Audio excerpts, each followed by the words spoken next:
नमस्कार।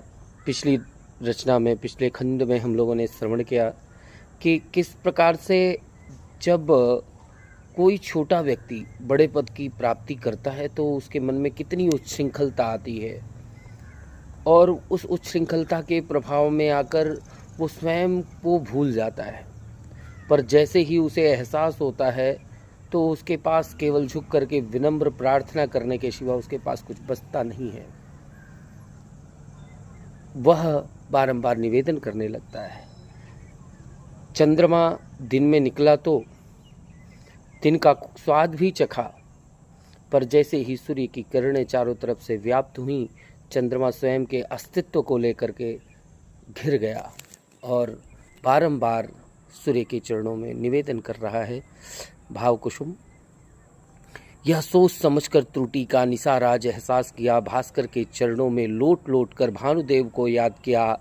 हे परम पूज्य, हे दया निधान दानवीर, तुम शंकर हो, सृष्टि रक्षा हित धारण करते विस्धर भुजंग तुम नीलकंठ हो।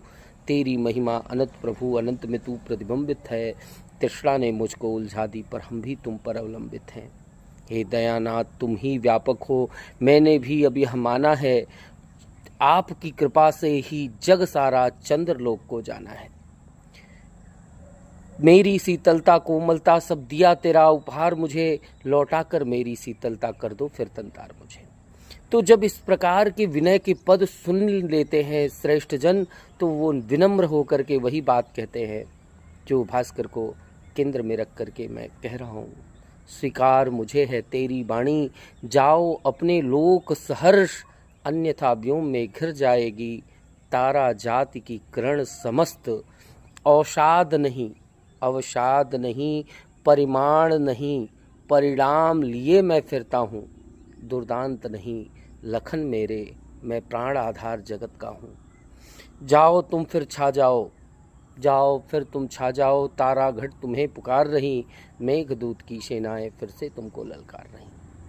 तो इस प्रकार से जीवन में हमारे बहुत सारे अनुभव आते हैं। उन सबको इस कविता की पंक्तियों के साथ आप सब लोग जोड़िएगा। इसके साथ मैं अपनी वाणी को विराम देता हूँ। बहुत बहुत धन्यवाद।